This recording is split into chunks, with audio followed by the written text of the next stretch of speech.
Hi, I'm how are just gonna you? wait. Good, good. Welcome. So excited to see everyone here. We Sure. just have a few more people joining, and then we're gonna get started in just a second. Okay, Fantastic. yeah, I think we're good to go. So good afternoon, everyone. Welcome to Showing Up Online, a workshop on virtual presence.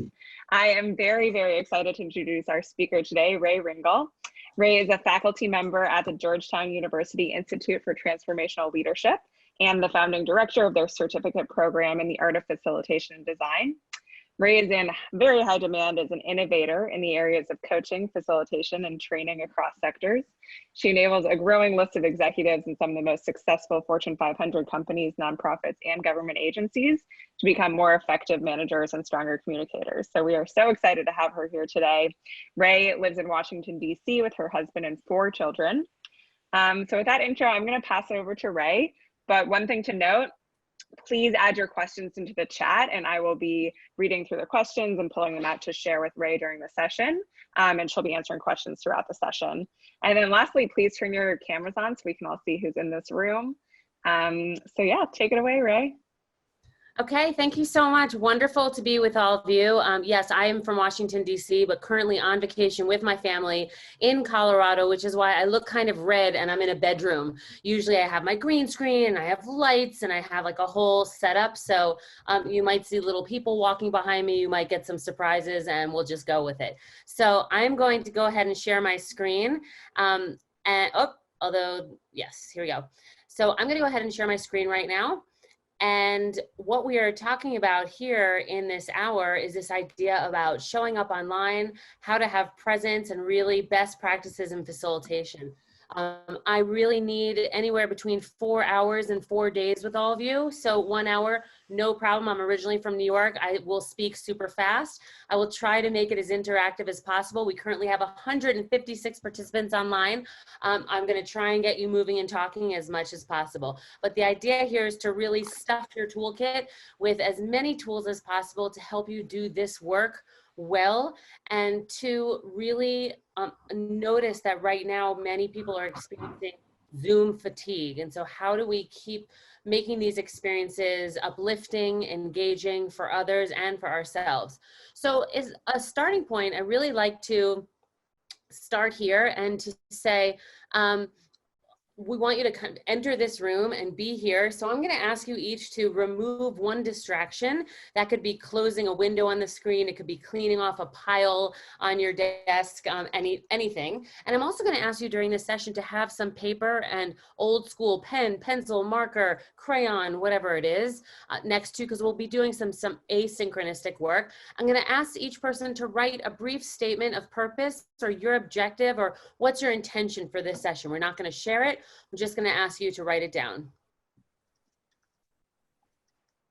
Let's just take a minute to do that.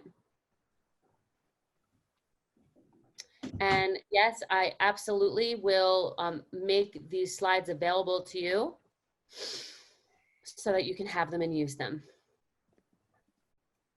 So after you've written down your intention or your objective, let's just take a minute. You can go ahead and write in chat for the purpose of what would we start here in a meeting, in a team building session, in a facilitation. Why would this be a good place to start with this practice or this slide? Go ahead, anything that you think of. Why would this be a good practice? Shared understanding, great. Susan, what else? Get the group centered on a task, correct. What else? Focus on what we're doing. Help people focus. See where people are. Set boundaries. Yeah. Focus and expectations. Good. A lot of focus. A lot of alignment on this group. Common starting point. Don't allow multitasking, even for the teacher. And Devlin, good job. I teach EFL. My students don't speak much in English. I need to help them, yes, to venture forth in any way, to engage, to be present. Great. So all those things, yes, yes, yes. It's to really get people here. I want to add a couple of more to what you've already said. We nowadays, it is 3:15 Colorado time. So, you know, you could have been on Zoom from 7 to 8, 8 to 9, 9 to 10, 10 to 11, and your transition time is simply turning off one Zoom link and cutting and pasting the next one and putting it into your browser. That's our transition these days. We are not getting into a car and driving into the office and playing our walk-up song and getting all pumped up. Like, we don't have a lot of transition time. So something like this allows us to enter the room. This is a room. right? So you could see this as being 199 boxes on Zoom, or you could see us in a home. Granted, this would have to be a very large home, right? A huge home with now 200 windows in this home. I want you to arrive in your window. And what do you want people to see when they look into your window? So this is an arrival point, right? And a way to get people here and just give you that moment to transition from what was, and that could be another session, that could be feeding your pet, caring for your children, dealing with a leak, whatever it is. It's just helping you arrive. The other thing that's meant to do is what's really important about considering starting with something like this is I am a huge stickler on starting meetings on time and ending on time. So a big pet peeve of mine is when I get on for a 10 a.m. call and the facilitator says, we're just going to wait another 5 minutes for people to join. And I think, what?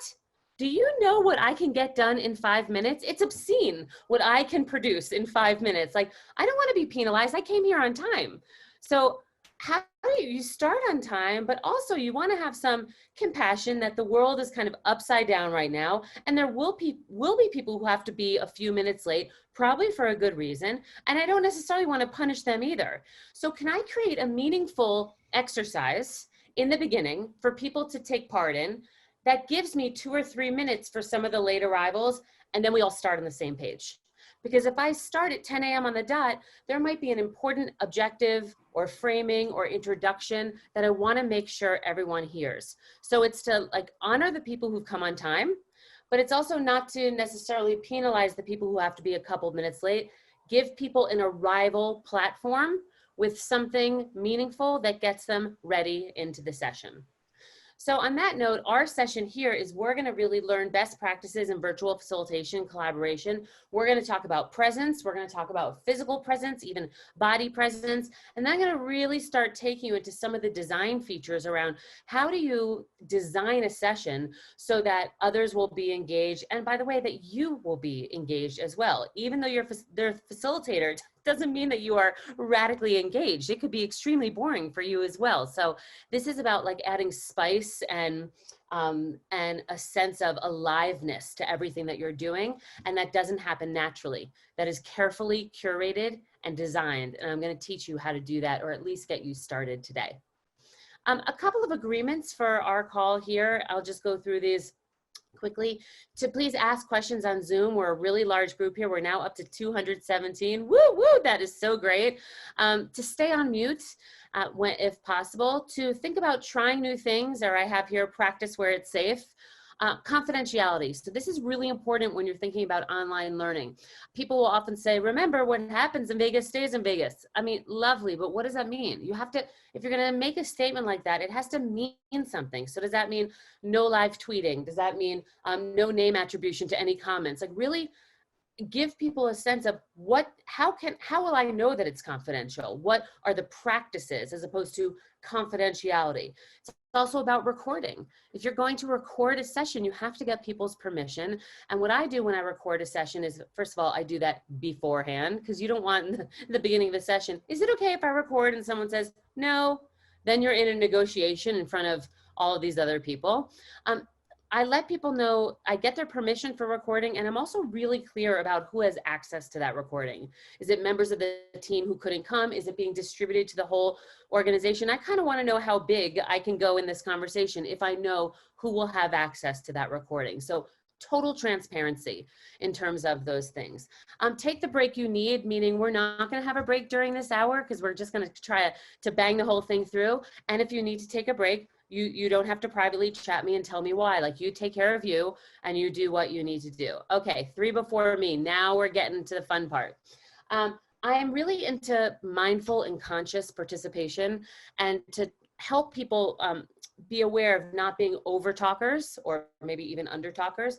So often the facilitators will put an agreement on that says, take space, make space. And again, I don't know what that means, but it sounds good. So if you name something like 3 before me, that is a practice where after you speak, can you wait until 3 other people speak until you speak again? It's just that way of like checking, okay, I have gone and I've now made room for others. Now, some people need more than that. So I've created 4 before more. And for some groups, I even do 10 before again.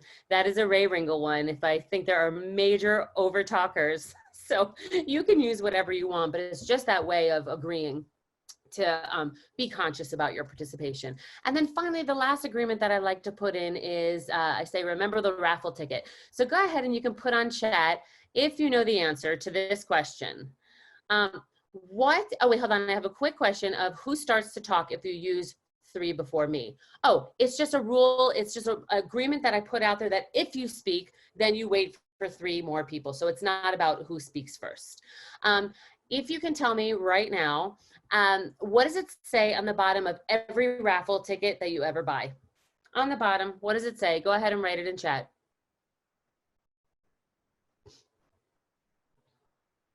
Admit 1, the number, must not be present to win. Keep this ticket, printed, yep, keep this ticket, the number of the ticket, 1 entry, odds of winning. You do not have to be present to win. Patty and Eduardo, so interesting. Do not duplicate, not negotiable. I love it. Anything else? Okay, and the answer is, I just have to go back to, I think Patty and Eduardo said, and Devlin for the win. Must be present to win. Yes, that is it. Must be present to win. Who knew that raffle tickets were so deep? I mean, it's so profound. You must be present to win. So this idea, if we're going to be here, if you're going to spend an hour of your time, like I'm committing to nothing in the world is more important than this hour. Can you commit to it too? Can we agree to that together? So let me just pull back the curtain for a minute and say one word about agreements. If I'm doing a training or a presentation like this, I am giving the agreements to you. And then I will often say to people, did I miss anything? Is there anything that we want to add? And then I'll ask the group to add any if they're not here. If I'm doing any sort of team building, collaboration, team healing, anything that is dealing with like the dynamics or the health or the vitality of the team, agreement setting is part of my curriculum. It's part of the design.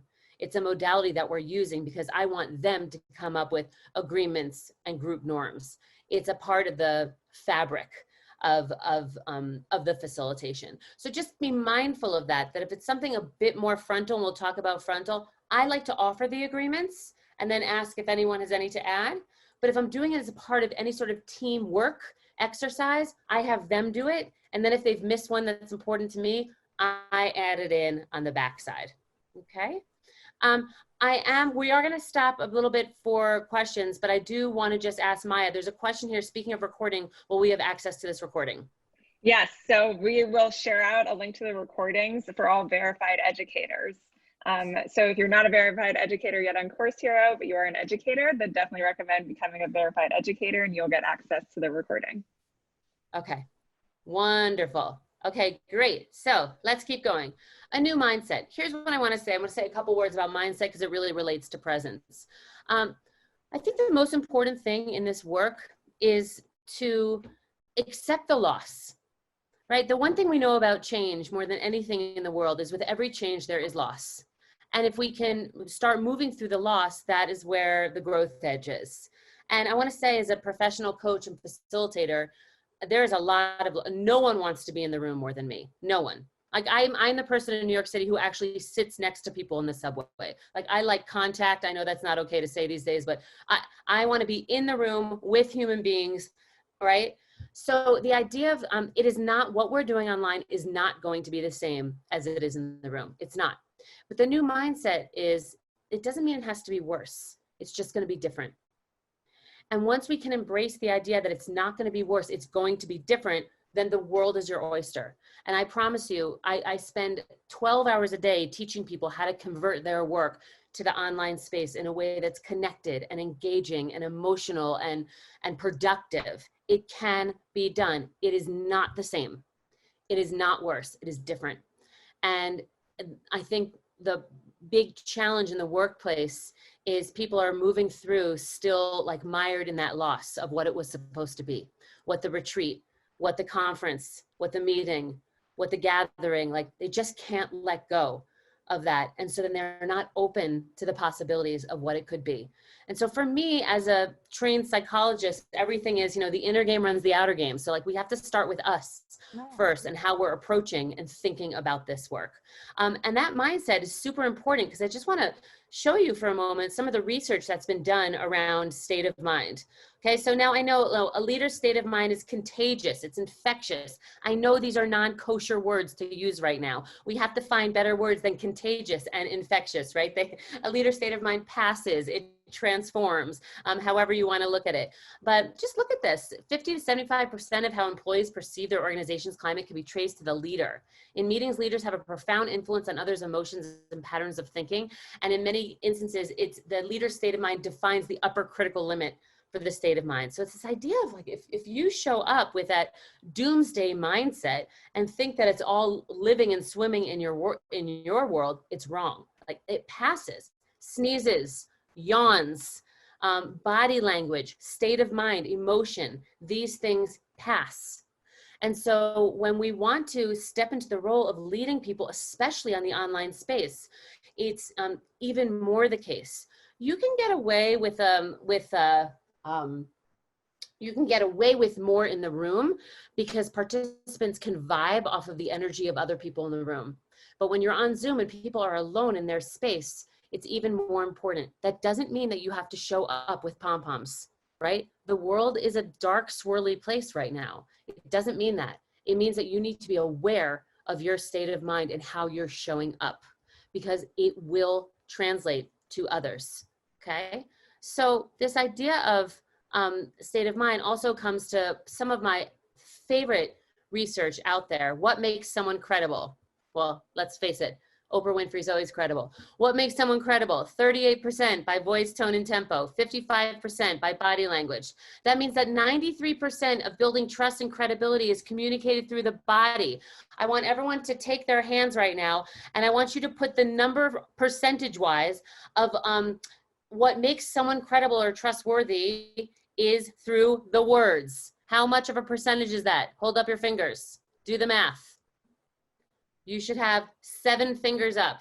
Okay, yes, this is now when I apologize to all the marketing professionals in the room and say that yes, words matter. Yes, words matter. But actually, right, that's not what is the most resonant for people. It's how they felt when they were finished with that experience, right? They remember the energy of the speaker, the dynamism of the speaker. They remember, did they feel moved? Did they feel provoked? Did they feel enthused? Did they feel depleted? That's actually what we retain. I was quickly just seeing on the chat, Dr. D. Cope says, no body language on Zoom. I am going to respectfully disagree. Don't you hate when people say respectively disagree? I mean, it is respectively, but it doesn't sound right. So here's what I want to say about body language on Zoom.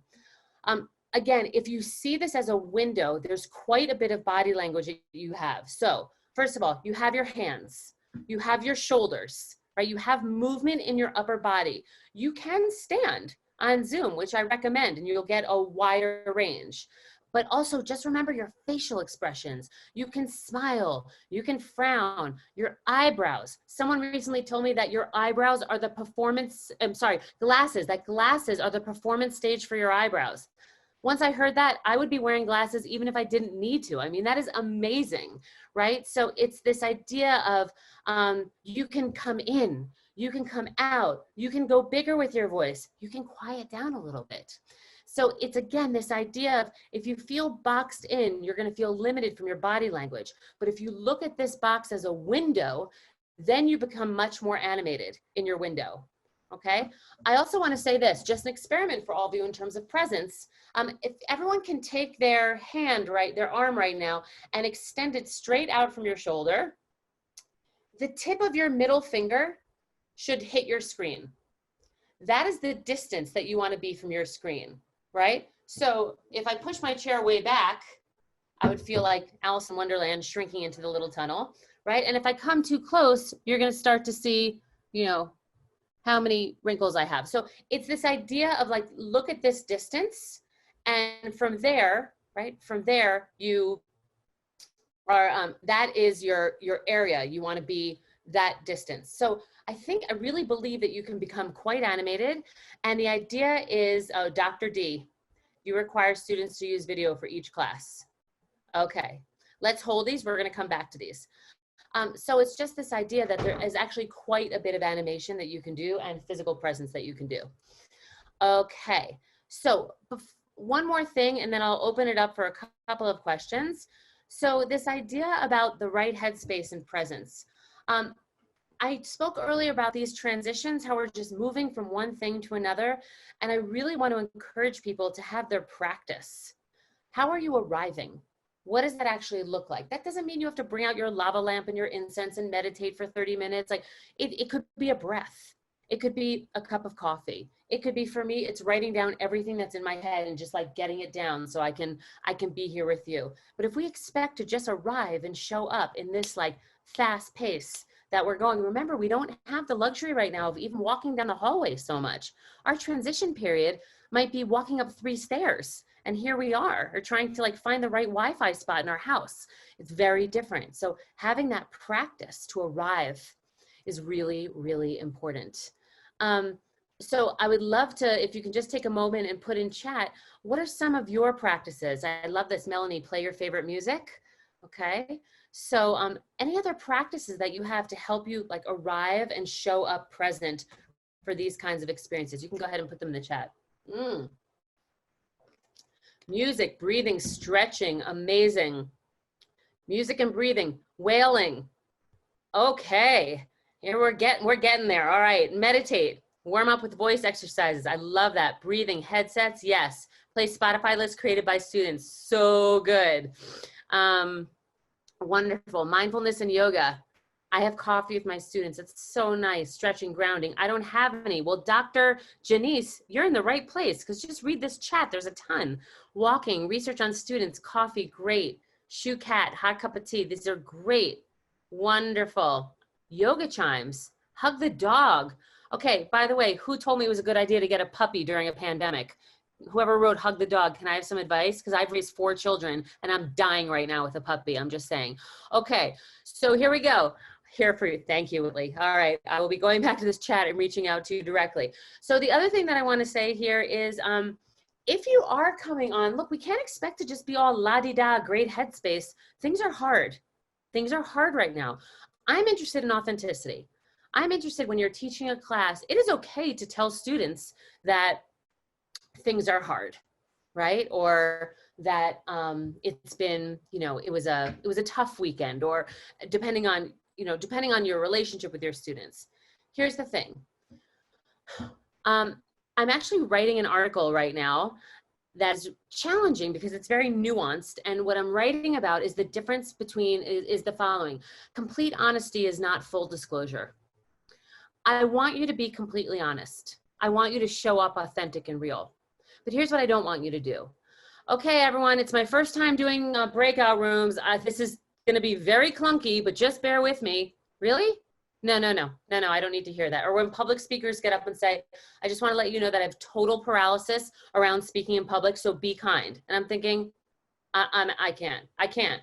First of all, I'm so hijacked by your anxiety that I can't see anything else. And why do I want to listen to you right now? You're about to pass out. So it's, again, this idea of like, what is that line? And that's what I'm really trying to write about right now, that fine line by showing up real and honest and true without giving them all of your inner confession, because that inner confession will create a lack of confidence with your students. Right? It is, you are holding the space and you are the protector of the space. So just, I want you to be mindful of this idea. Dr. Kelly, yes, that's called self-handicapping. Exactly. So really be thinking a lot about this idea of modeling authenticity and honesty and being genuine while still instilling within your students faith and confidence that you've got this. So let's talk more about. Yes, I like this, Nicholas. Never let them see you sweat. That's why we can always turn your video off if you're starting to sweat. That'll be perfect. Just do a little dab and then you can turn your video back on. Okay, so I'm gonna, I have so much more to give to you, but I do wanna pause for just a moment. And perhaps Maya, is there any big question that I've missed on chat that you want me to address? The main question was, do you require students to show video, to turn their video camera on? Such a good question. So my approach is I extend an invitation. I extend an invitation and I encourage. And there's a couple reasons why I don't mandate. First of all, there's some, we have different kinds of like neuro learners, and there are for a lot of people who all these boxes plus the chat plus my slides is like, it's too much distraction. It's too much. And I really want to honor the fact that, and I use platforms like Mural and Google Docs where you have all these cursors flying around, like it's just too busy. And if it's too busy for someone, I want them to allow their eyes to rest. The other thing that I want to say is, I also want to communicate that I have faith and trust in students and in learners. I'm not their parent. I'm not a parole officer or anything like that, right? Like if they need to take themselves off camera, they have to own their learning. And so all I can do is create the best possible conditions and the most engaging like lesson and presence to keep them engaged. Because let me tell you a big secret. If people don't want to be present or engaged, they can do that on camera as well. I'm looking straight at my camera and you have no idea that I'm typing right now. We all know how to do this. So they're either going to be present or they're not. We have to create the conditions for them to be present. And I think honor the fact that some people really need visually for things to be a bit more clear. Maya, anything else for now? That's it for now. Okay, great. Let's keep going. All right, so let's talk about getting started. I have in here, show up 10 minutes early at least. You want to make sure your slides are working, your video is working, things are in place, things are up and running. And then I want to model to you what the one sip pause is. So I might be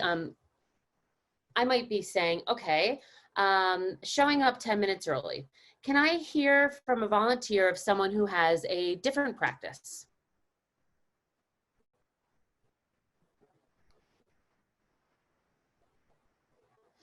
Okay, perhaps I'll call on one of you. Patsy.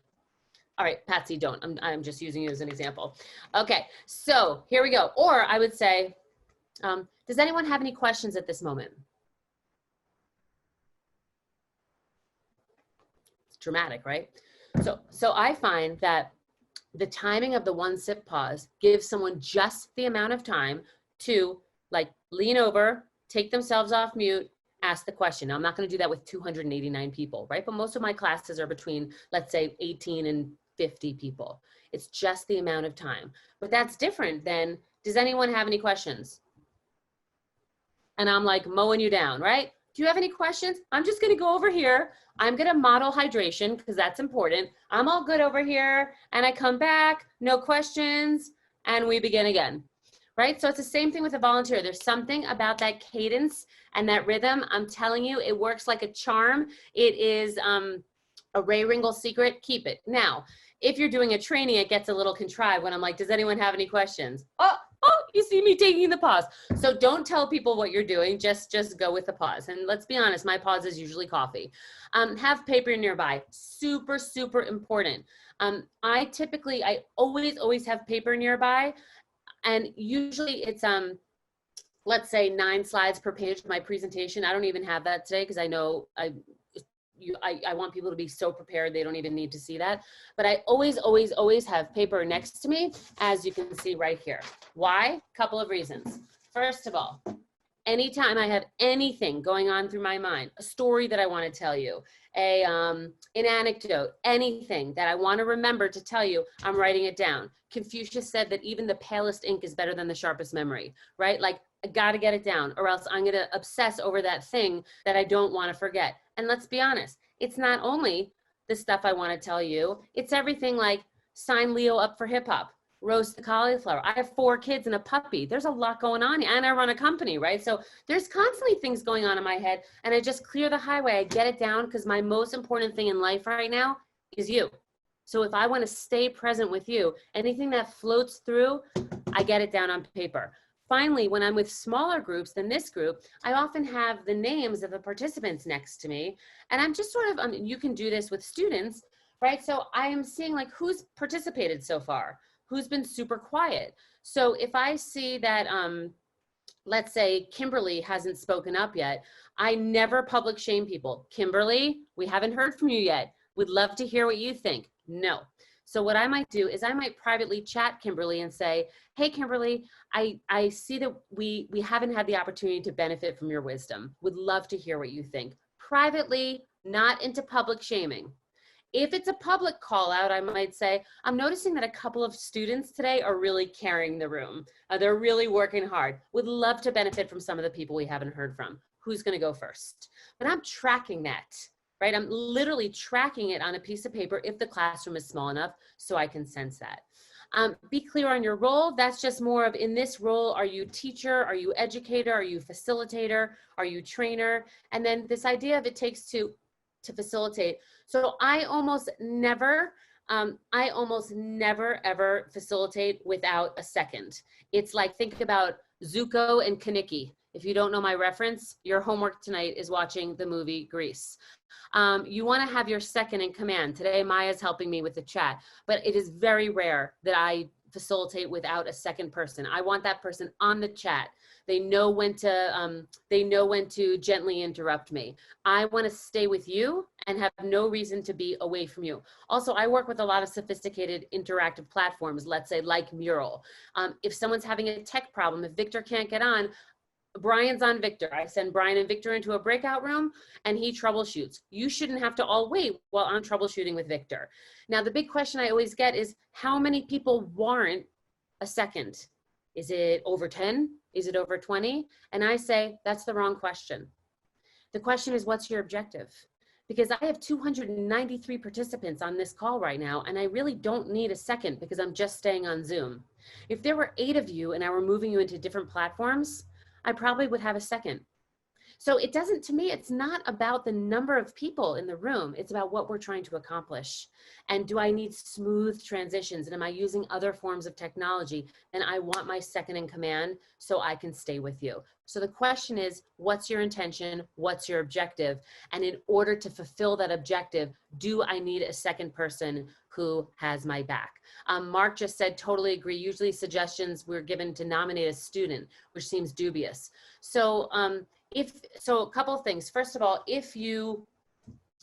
sometimes it could be a student, but then you don't want to take that student out of that role because you want the student to be the learner. So if you're not in a position where you can have a second, a couple of ideas for you. There are plenty of people out there who want to get more savvy and who want to get more comfortable in tech. So I have at my fingertips a ton of volunteers who are willing to who be my second, just for the opportunity to observe and learn and get more comfortable. Now, if your class doesn't have that dynamic, or it would mess with the culture or the confidentiality in some way, that would be an issue. But there's plenty of people who want to learn, and I have instances where I am in sometimes bigger things that I'm teaching where I have to hire someone for a nominal fee who will do this, but it makes a huge difference. You might have TAs, you might have graduate students, you might have alumni. That's something that you can also think about as well. I'm seeing a lot. I've got a few follow-up questions to this. Yes. So can you call out any student, or is it better to wait for them to volunteer? To do what? To be your second. Yeah. I would definitely let someone volunteer. Okay. And what incentive do you give the student facilitators to take the role? A straight A, obviously. No, just kidding. I mean, I think the incentive is, what I would do in that case is I would have a private session, like a huddle, a 15 or 20-minute session with the student, laying out the intention of the class, talking to them about their role, how to do it. It's kind of like a mini training or investment. I think it deepens your relationship. It gives them a leadership role. I think those are great incentives. What else? Great. I have 2 other questions that are not exactly on this topic, but do you want them now? Sure. Okay. Do you have guidelines that you provide to students to help them show up in the same way? Yeah, I mean, those guidelines kind of go back to the agreement. So it's around, being present, staying on mute. It's about having paper next to them, and it's about doing things in a shorter period of time, which we're going to get to when we get to the design. So you're committing to like really honor every minute of their time, and that they're committing to really show up for that time period. So I'm going to walk you through some design principles that show how to, the conversion is not what I did in the classroom, I do online. There is a very specific conversion. By the way, I do want to tell you that in addition to these slides, One of my partners and I created a series of videos, 5 videos that's called Virtual Pizzazz for Teachers. And these videos are anywhere between 5 to 14 minutes each. It was just our way to try and give back to all the educators in the world. And they are all there. It's basically everything that we're talking about here. There's one on design, one on presence, one on tools, one on how to deal with bad behavior. I will post all those links in the chat right before we leave here. They're free, they're on YouTube, use them, you can pass them, but it was just our way to want to like give back to the community because the teachers did such an outstanding job of pivoting. Okay, so you'll have all that at your fingertips. Okay, let's and one more question, sure, although I'm not sure if you'll be able to answer it, but I'm just going to throw it out and you can answer it if you are able to. What about the military veteran population with them having a major problem with the transition to all online? Is that something you have any experience with? Yeah, so you mean, I just want to clarify, because they're not as savvy to be using things online? Is that what the issue is? I think that's what the question is. So look, for me, everything, and you know this as educators, everything is baby steps. Everything is baby steps. So look at this. If I have, first of all, if people just get online and their face is online, it's a win. Let's just start with, we can see everyone's face on Zoom and they can use the camera. So when I'm working with new groups, like I do Zoom training with them, going through all the features, all the controls, or if you're using Teams or WebEx, like I just start with let's make sure we're all on the same page. Here's how you mute. Here's how you turn on your video, right? And then I have have them write something on chat. So for example, a lot of you did this in the beginning. I almost always, when I start with any group, I have them write in chat, and you can go ahead and do this if you didn't do it in the beginning. Just write some sort of greeting and where you're from. This is getting to your question. I'm saying, what's up from DC? Okay, so any kind of greeting and where you're calling in from. Actually, I'm in Colorado, so I'll redo it. So go ahead and write, okay, hi, I'm in Kalamazoo. Howdy, you all. Oh my gosh. Austin, Columbus, Reno, Minneapolis, St. Charles, Costa Rica. Woo! Yes, I can't even see. They're coming in so fast. Okay, so if you're with a military group or a group that hasn't done this so much, and you just start here with chat and say hi and where you're from, all of a sudden they're like, I got on Zoom. You can see my face. I wrote on chat. I can read on chat. Look at me. What do you got for me next? Right? Like, it's about scaffolding those skills. Give them the early wins. Start with getting on screen. Start with taking yourself off mute. Put something on chat. Once they feel comfortable with it, move on to the next piece. But we make these assumptions that everyone can just do this. And then we leave people in the dust because they aren't as comfortable or as fluent with it yet. So like everything else in education, think about that scaffolding of building those skills, and more importantly, building confidence. Building confidence. Now, I love this idea of starting with hi and where you're from for a couple of reasons. First of all, it shows the tremendous diversity. Tremendous diversity. We're all around the world. Look at this group, right? So you're really seeing geographic diversity. And sometimes when I'm working with groups that are much less diverse, I'm looking at their greetings. Hi, what's up? Howdy, hola, shalom, ni hao, blah, blah. Like even just the way, even just the way they're using their greeting, I'm getting more, like I'm looking at everything through the lens of diversity, equity, and inclusion. So like even the language that they're choosing or the colloquialisms, or it's showing that we are a diverse, interesting group. It's also interesting here that most of you said your states or your cities. I'm often getting with students, hi from the pantry, I'm hiding from the rest of the people in my house, or like I'm in the sunroom, or I'm in the garage, don't tell my parents, or whatever it is. Like you all chose your location, but I said where are you from? I left it very open, so it's really interesting. Room under the stairs. Oh my gosh, Mark, I'm feeling you. I got it. Okay, so start with something in chat. I mean, I have 1,000 things to tell you about how to use chat, and on these videos we specifically talk about how to use chat and what prompts to use. The other thing that I'm super duper into is your name tag.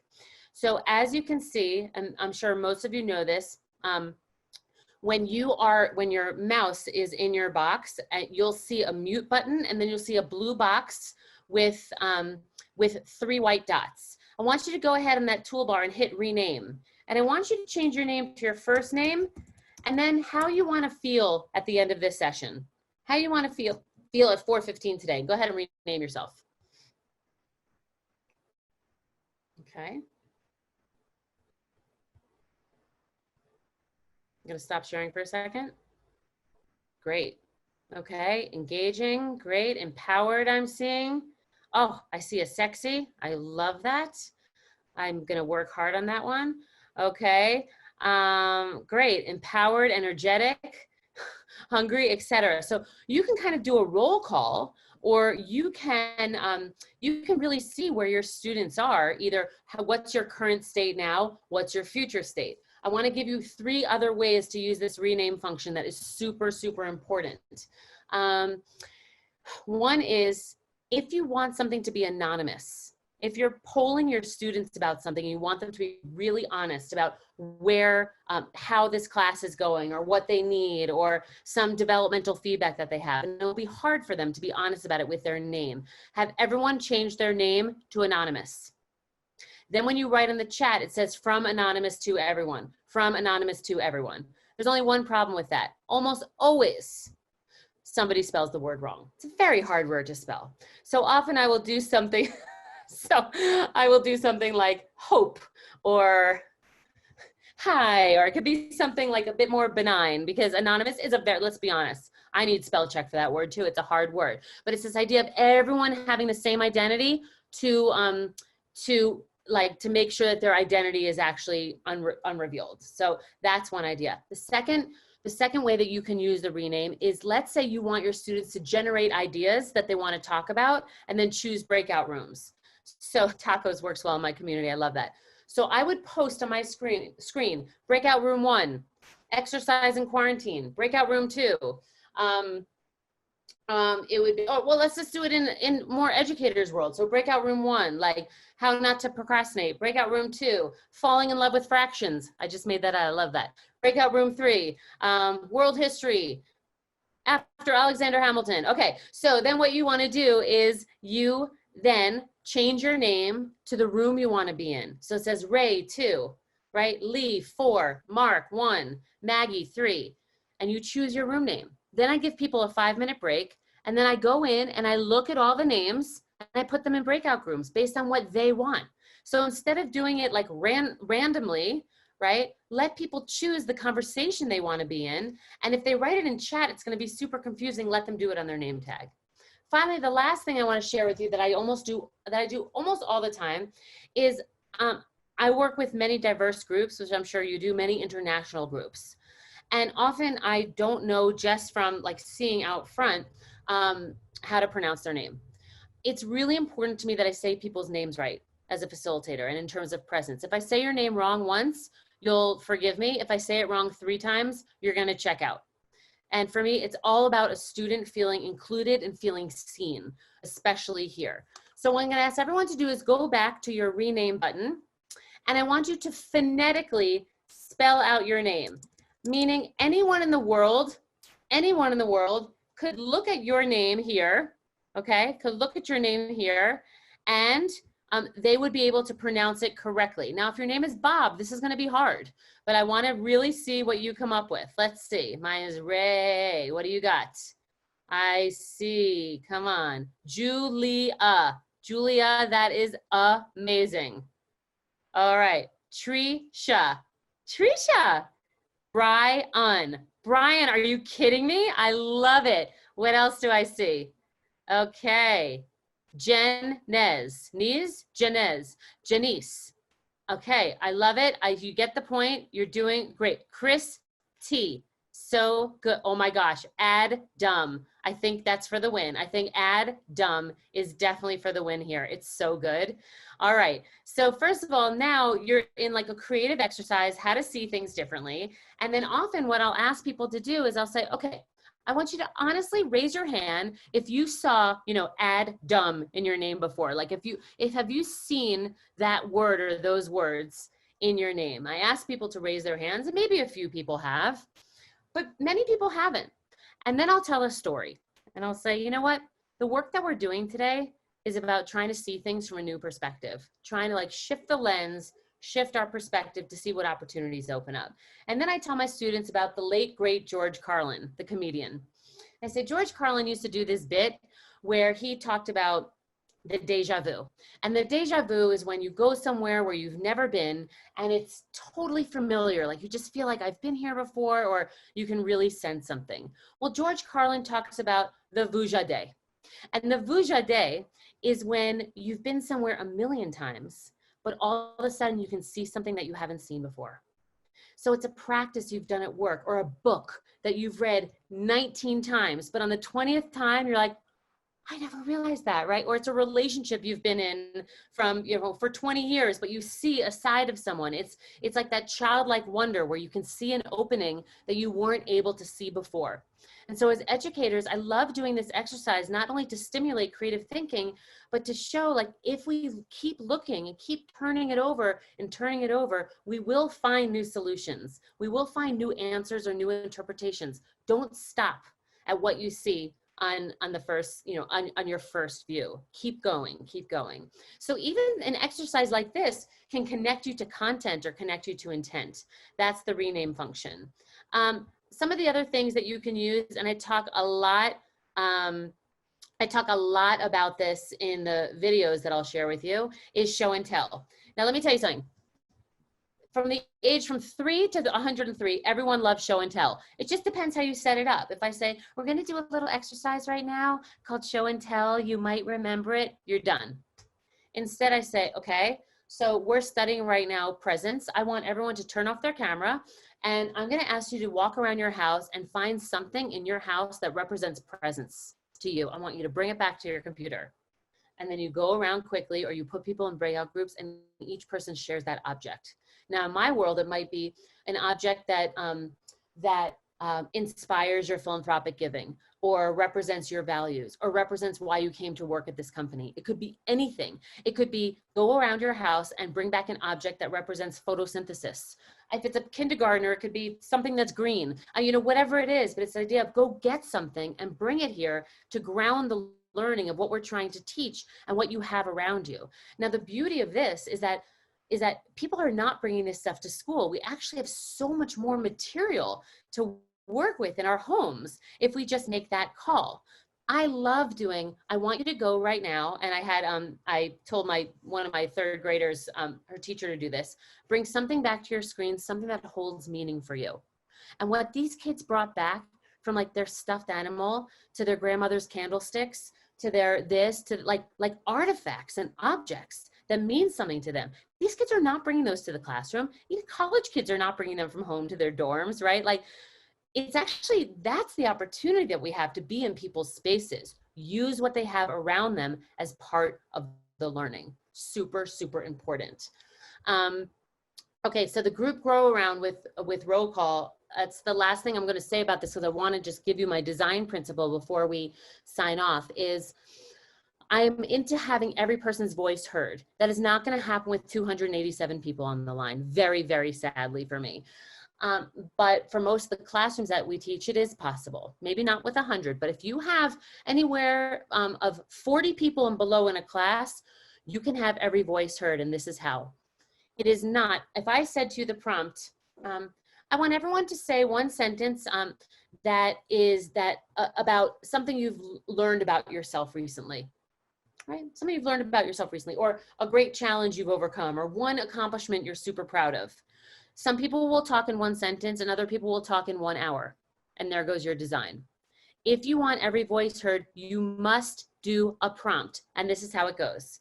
I say, I want everyone to take out your pen and paper, which should be next to you, and I want you to write down something I've learned about myself recently is, and I repeat it, everyone writes it down, and then I say, okay, complete that sentence stem, put a period at the end. I want to see the pen go like this, and then please turn over your paper. And then I start. Jennifer unmutes. She says, something I've learned about myself recently is I have to exercise to feel stable. Boom. JD turns off, right? Something I've learned about myself recently is I don't mind being alone, right? Or, whatever it is. And then you go around. So here's the thing. Now you have equity. Everyone, no matter what level, gets the same amount of airtime because they get one sentence. And still you'll have people who do a super duper run-on sentence, but it's still a sentence, right? So you're creating equity. You're creating focus. right? You're creating focus. They have to kind of go with their gut of like, what's that thing that they're learning about themselves that's really meaningful or impactful? And you're creating active listening. Because I asked you to turn your paper over, which means instead of deciding what you're going to say the entire time when everyone else is speaking, which is what we typically do, we're actually listening to other people and we're not editing. Because if I don't turn it over, I'm going to be like, ooh, Stephen just said that. Maybe I should say this. Oh no, now I have to change mine. Just commit. Commit to your answer, turn it over, and be present for the rest of the room. I can get 40 people done in 6 minutes because they're just doing one sentence. P.S. They're also practicing taking themselves on and off mute. The prompt feels limiting at first blush, but it's actually quite liberating because people have to get really clear on what their answer is. Okay, so a couple of more things. Actually, I'm at 4:06. So Maya, any important questions that came up in this last segment? Yes, I have two good ones. What suggestions do you have if there are students that are in the class and online at the same time? Oh, okay. So I will tell you that pre-COVID, one of the things about working with me as a facilitator is I say no mas. Like, can you do this for our team and 6 people will be remote? I very much did not want to do that previously in my career because people do that to be inclusive and it actually ends up being extremely exclusive because we forget about people on the line, right? We have to pivot now because we are going to have situations where people will be in the class and they will be separate. So a couple of things about that. One is just camera positioning. I know there's a lot of new technology now with owl cameras that are like tracking the teacher and seeing the classroom. I want you to really think strategically about where the camera is. Is it only on the teacher or can it also show part of the class? It's really important. People who are remote want to feel like they're also in the room, they're part of it. And I want you to be really, really thoughtful about small group work, right? About small group work. How do you split small groups up? Where if you are going to have someone remote and someone in the classroom, right? Who has a laptop where that person can come into? Or do you want to do small groups with the people who are calling in virtually? They become a group because it's kind of like leveling the playing field. They're all on Zoom together participating and then people in the room are participating. So that tends to be my preference depending on your numbers. Make the breakout group. I want people in like similar technology zones. So make one of the breakout groups the people who are calling in remote so they feel like they're creating their own room. Okay, and then the last question here is what is mural? Oh, okay. So Mural, M-U-R-A-L, is a collaborative platform. And imagine you have a whiteboard with like tons of stickies, tons of Post-its. I'm actually going to show you an example right now. I'm going to share my screen. This is probably the most sophisticated mural I ever worked on. And it was for a very large foundation actually working on all post-secondary education issues. So I'm going to share it for you now. And this is what it can look like right here. As you see, this is a mural and we created this together. So it's Post-it notes, it's boards, it's all of this stuff. It's a way of collaborating. People can move each other's Post-its. This one had a very particular color palette, but it's a wonderful platform where people create Post-its and pictures and images and they vote and they do work. It is different from Miro.com. That is different. Mine is Mural, M-U-R-A-L. It is free for the first 90 days and then you have to pay for an annual subscription, which is, it's very well priced. So I know we have so many more questions. I want to just share 2 more things with you before we end our time here. And here we go. This is just a few words about design, and in particular, when you're thinking about designing your classes, obviously, tell them what you're going to tell them what you told them. So much of my work as an educator and as a facilitator is based on the app Waze. What do I mean by that? As many of you know, Lewis Carroll in Alice in Wonderland says, if you don't know where you're going, any road will take you there. Well, that's awesome when you're backpacking in Europe, but that is not for the classroom, right? It is about if you know where you're going, many roads can take you there. It's like the GPS Waze. You type in your destination and then it gives you all these ways to get there, which is why Waze is such a cool name. You get it? It's the same thing. Like, here's where we're going. And then so many different modalities and creative ways to get there, but especially online, you have to give your students a sense that we are going somewhere. There is movement. You are going to spend your time well. Super important. During the meeting or the class, you want to think about mixing up your modalities. chat, rename, breakouts, sharing your screen, video, mural, Google Docs. Like, think about recipes for those of you who like to cook. The recipes with the most ingredients, they're incredibly annoying, but they're usually the most flavorful, right? Like it's for me, if a recipe has more than 3 steps, I'm not interested. But in general, right, like you want lots of ingredients and lots of spice. It's the same thing with online learning, right? It is not, when people say, how do you take a 45-minute lecture? It has to be 45 minutes and then have Q&A at the end. How do you make that interactive? And I say, you don't, right? What you really should do is you have 45 or hour-long lecture, record it, right? And then let me listen to it while I'm power walking in the woods or in my pajamas. And then let me stop and rewind, because I'm the kind of learner that has to rewind. And then when we get in class together, we're asking questions, we're debating, we're breaking out, we're paneling, we can't hold their attention span. Let's think more creatively about, are there pieces of pre-work that you could do and record so you're using your time in an interactive way? So, I want to really get to the meat of this, the heart and soul of what we're talking about here. Online presence is basically 50% less content, 50% more presence, right? That's online learning. I'm not telling you to not be ambitious, and I'm not telling you to get your curriculum objectives. I'm just saying we have to think about it differently. Everything needs more time. The industry that is best at this in the entire world are the airline industries. If I fly from Reagan in Washington to New York, I know for a fact flight time is 42 minutes, but they tell me it's an hour and a half, right? And then when we land in an hour and 2 minutes, I'm like, oh my God, we're 28 minutes early, when we're actually 48 minutes late, right? It's a reason why planes are never late anymore. We have to do that. If you have a breakout group for 10 minutes, add 10 minutes. And by the way, tell them for the first 5 minutes, tell your students to hang out. They need it. They don't have that sitting in the classroom or going for coffee or like they don't have it. Let them hang out for 5 minutes. Let them socialize. Then send them a message in the breakout groups that they should start the work now. Give everything double the time. And the worst thing that will happen is you will end early. And then you're the hero. You're the course hero. Get it? So good, right? Trust me. Honor the brain capacity. And the biggest is no talking for more than 10 to 15 minutes. And this is when it came to me. This is like the big finale that I'm going to leave you with. Raise your hand if you know what yes. Oh, let's mute. If you know what high impact interval training is, or HIIT training. Okay. So great. So it's this idea in exercise that it is showed metabolically, in terms of calories, your heart, that you should not go out and run for an hour. You should run for 10 or 15 minutes and then have an active recovery. In 10 and 15 minutes, it's short bursts of intensity and then periods of active recovery. Just like I love Orange Theory, and it's this idea of bring your heart rate up and then let it come down, and bring it up and let it come down. This is when I designed my new theory of HIIT interval training for virtual facilitation, wrote an article on it. Hopefully you've seen it. Harvard just published it. And here it is. There's the link to the Harvard article. So this is it. It's the same idea.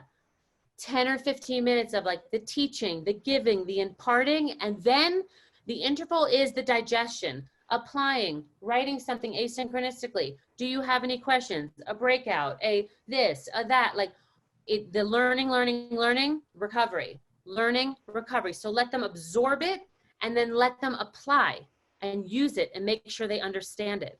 So these 30, 45-minute, hour-long lectures, to really think about transitioning that time into shorter intervals. And this is what is going to keep your people engaged and interested. And after every interval, it's amazing. Like when you do HIIT interval, that intensity, even that 5-minute recovery, when they go back into the interval, they're renewed, they're refreshed. It doesn't have to be 10 minutes to 10 minutes. It could be 15 minutes to 6 minutes, and then 12 minutes to 3 minutes. But it's about those interval breaks for applying, practicing, questioning, provoking, challenging. That is how we need to really be redesigning our curriculum. I know that I'm at time, so I'm going to put, while you're asking me questions, I am going to put a couple of things in the chat right now, so please don't leave. I am going to, in the chat right now, I'm going to first post this PowerPoint presentation so that you have it. Oh, it actually is not going to let me do that, so we will send the presentation to you, okay? But I will absolutely post these videos right now and make sure that you get them. I am happy to stay on and answer some questions if people can stay on, or Maya, you tell me if we have to jump off. I think it's okay if you stay on. Yeah. Great. I might have to jump off to go to another session, but, okay. Great. But you should be able to stay on. Great. And all right. And I would have to jump off too, Ray, because I have another session, but you can stay on for a little bit here with the. I will stay on, but how can we get them these video links? That's most important. Are you not able to type in the chat? I can do it right now, but some people might have jumped off. We can figure this out. We'll see with the production team if we can share the video links with everybody who attended. Meanwhile, if you're going to stay on a little longer and share anything in the Slack, in the chat, please save the chat at the end. I saved it so far, and then we share it with us later. Wonderful. Okay, I'm pulling up the video links now, but you can go ahead and start with questions. I'm going to repost a few questions that were missed, okay? You got it. Let's see.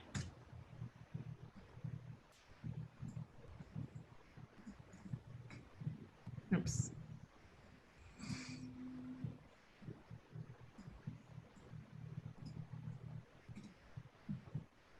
The one about polls is a good one too. Okay. Those are all the questions. Do you see them in the chat? I just posted them in the chat. Ah, okay. Yes. Are you okay reading them? Because I just want to give them one more link. Okay, go for it. So one of them is, you haven't used polls. Do you avoid using them when teaching? Great. I don't avoid using them when teaching. I like polls very much, but I always just think, again, like, what is it in service to? Is it in service to getting them engaged or reading the room? So I don't do a poll just to do a poll. So it's really connected to an objective, but definitely use it. And also in Mural, which I showed you, you can also vote and do polls on that platform. Great. Okay, let me see. How do you deal with a large class of about 50 students? That actually doesn't feel large to me, to be honest with you. I think 287 does. 50 doesn't feel large to me, maybe because I do this every day. So I have to think about, like, do I have that second? Do I have a TA? Am I in a position where I can really make it 25 and 25? Like 25 can go to a breakout room. The only difference with the 50 is you might not get as much participation because it's just so big. So when I have 40 or 50 people, I try and do a lot more work in breakout groups. And then I go and visit the different breakout groups as they're doing their work if they want access to me. Got it. How do you handle moving a training forward when a majority are tech savvy and you have one or two that need extensive help? That is the perfect place for the second, because that is where I take my and they just go, I just put them in a breakout room with that person and he just deals with it and gets them up and running. But it also means that when I'm doing a class or any sort of training where I don't feel like there'll be a level playing field in terms of tech savviness, I always send pre-work that gives them a couple of videos, a platform to practice on Zoom. I give them a link to practice on Google Docs. I give them a link to go into like a playground on Mural and play around. People who know how to do it don't do it. And if they don't, that pre-work makes all the difference in the world. And that's what gets people on the same page technologically. Great. Okay, I have to hop off. I've messaged you directly a few other questions, so it's totally fine if you stay on and answer them. It looks like we still have a lot of people interested in hearing your answers. Okay. So I think if you stay on for another 10 minutes, that should be fine. Okay, great. Ray. Thanks so much, Ray. Okay, webinar on Zoom does not, okay. Webinar on Zoom does not have any participation of the attendees, so would not recommend for teaching. Okay, yes, I don't use Zoom webinar either. What content are you teaching when you use this method? I teach nursing. What content are you teaching when you use this method? This method, like Zoom, I use it for everything, like you name it. I mean, any age level, anyone who can like deal with a computer, and that's as young as, in my world, like 4 or 5. I teach it for everything. Now, if you're teaching nursing, like medical school, like I don't want people performing surgery on Zoom. That would be really weird. So lab work, and I think I see a dental hygienist there, right? I don't want you to drill a tooth on Zoom. It's not going to work well. So if there's things that you really have to do with your hands, I have found, depending on your students, like there are labs that you can do at home. Some of them have to be supervised by parents, but I teach everything possible on Zoom. And I will tell you that the other platforms, Microsoft Teams and WebEx, some people have to use those platforms because they are, quote, more secure. They're very limited in terms of what you can do with them. But some of the foundations and government agencies I work with that wouldn't be relevant for you, don't use Zoom. And Akron, okay, here we go. Let's see. If you're recording your online class, do you ask students permission that you will be recording? Is there any legal restrictions on recording online, including students' response? So I'm not sure about the legal ramifications, but I definitely ask their permission. And as I said in the beginning, like make it very clear. So I teach for Georgetown, and we do keep those recordings. But for example, in the program that I teach in, the recordings are only available on Canvas to the students in those classes to go back and review. No one else in the university has access to it. So we just make that very clear up front. Okay. Just keep going. Do you use a virtual whiteboard or maybe real life one in the room behind you? Sid, that's a great question. I don't like the whiteboard associated with Zoom. I find it very limiting. That's why I use Mural, because it's a whiteboard. But I also very much like that kind of, now it seems old school, right? Like having a flip chart behind me and Post-it notes and writing on a flip chart. Like I love that idea of mixing it up that way. Part of the real transparent reason why I don't do it that way is I have terrible handwriting. It's a real problem when you're a facilitator. So I like doing it online because it's much cleaner. Is it okay to share links you sent with fellow faculty members who are not registered to this event? 1000%. Anyone who you think could benefit from it, please send it to them. Okay, here we go. Phone Zoom hacks. Can you use your phone to join a meeting and write on a paper and spotlight the phone screen as a whiteboard? That's very interesting. Is that a suggestion? Oh, that's a suggestion. Great, I haven't done that before. I really like that. What about when all students cannot meet at the same time? Oof. I would think that would be a question for recording, that when people can't meet all at the same time, because you would lead to pretty quick burnout if you had to teach your class over and over and over. Can you also share the presentation slides if you have them in Drive?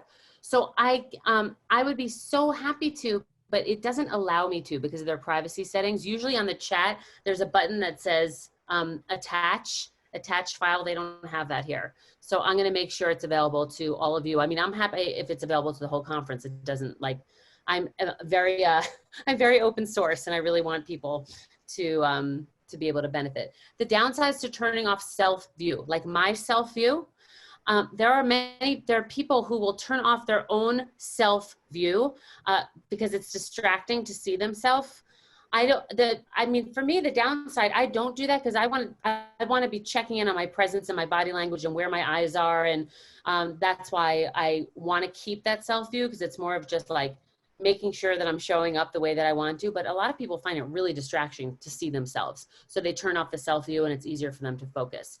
I also often will put on speaker view because it helps me see the person who's talking, and they take up much more of the screen. And I find that very helpful. How do you manage your schedule if you have 1 or 2 students who are technologically challenged and slowing you down in spite of multiple orientation training you provided? Yeah, Christine, I mean, I think that's really making the case of having that second tech person. And their job is to just, get those people up and running, because you don't want to slow down too much for the students who've come prepared and who have practiced and know what they're doing. And it sounds like you've already trained them. They might be technologically challenged. So can you also, in addition to having a second or a support, can you do things where people can opt in and out of different things that you're doing technologically, whether or not they're comfortable? That's something to think about. Do you know what the file name is when you save the chat? So I'm hitting save chat. And then I think what happens is the hosts of this session, you get an email from Zoom saying, here is your saved chat, but Nisha's saying .txt. So what I do is I have the host send out my slide deck, the recording, and the chat together as a package. And so that then they get all the follow-up materials together. Other questions? Let's see. Great. I might have missed some along the way. Here's some more questions for chat. Thank you. Any other questions coming up here? I'm going to scroll back for a moment. Okay. How do you do a breakout session that you mentioned? Okay, Kelly, if you're still on. So as the host, this one's a little bit complicated to explain, but as a host, you won't see it on your screen, but you'll have a button that says breakout room. And Jennifer, I see your hand is raised, so I'm going to get right back to you right now. So you see breakout rooms and you hit on that and it will walk you through how many breakout rooms do you want? Do you want to put people in breakout rooms, or do you want to have Zoom assign them randomly? But your best use of figuring out how to do breakout rooms is to jump on LinkedIn. It's not LinkedIn, jump on YouTube or even on Zoom, and they have awesome tutorials, these videos that will walk you through it step by step, but just know that you have to be the host to do that. I see, hold on, +1 for Cindy's question. Where's Cindy's question? Cindy, here we go. How would you recommend dealing with large classes 90 to 150, which are mostly asynchronistic? I'm wondering how present I can be. Okay, Cindy, hold for 1 second because Jennifer had her hand up. Jennifer, can you take yourself off mute?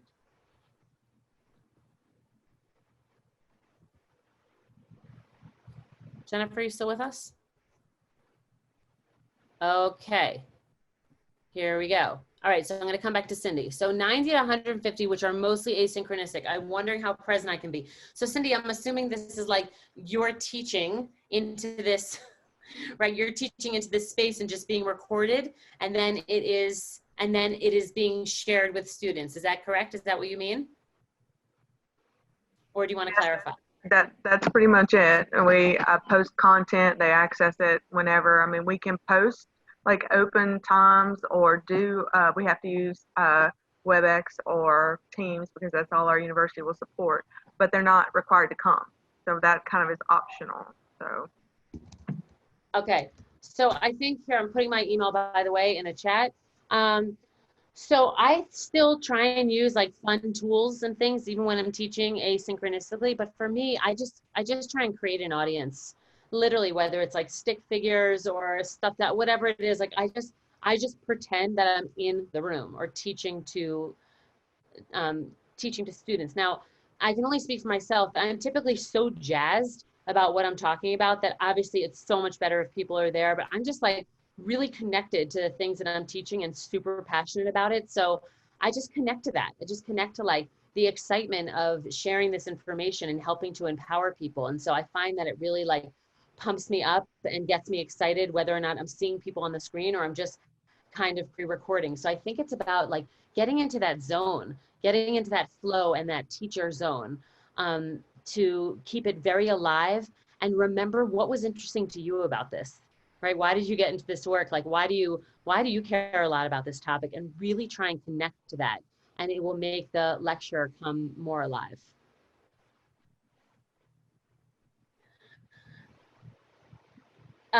Sid, thank you. 200 plus here today. I felt the connection from you. I know. I got to be honest. This is really hard. I need 4 hours with you, and I never ever do things where I don't have everyone, like at least people talking. So this is not my mojo at all. So you'll excuse me for this. But I just want to say that something, last thing I want to offer you before I have to run as well is reiterating this idea about presence and really connecting to your topic and remembering that like I'm in a window and I'm like wildly curious about all of your windows. Like, who are you and where are you and what are you teaching? And, I think we get into this work because we have in general a fascination with people and how people learn. And we have to like really, really, really remember that. And I also want to say that I am finding with my students, both younger students and more, executive students coming back to learn with me, I am finding that people in this moment are actually more vulnerable and more open. And I'm not sure if it's because of the pandemic and feeling isolated and just like the fragile state of the world, or if it's because people feel a perceived safety with this screen, right? There's a distance here that feels like a protective shield than when you're in the classroom. And so they're kind of willing to go there more because they have this this shield. So when now let's say if I'm teaching coaching students from Georgetown, and just the other week I was doing a demo coaching session with someone who was calling in from Peru. And as I was coaching her, I saw her get emotional. And I saw like when the tears started to form and like the moment the tear dropped, because the thing is that she's in Peru and I'm in Washington, but I'm 5 inches away from her face.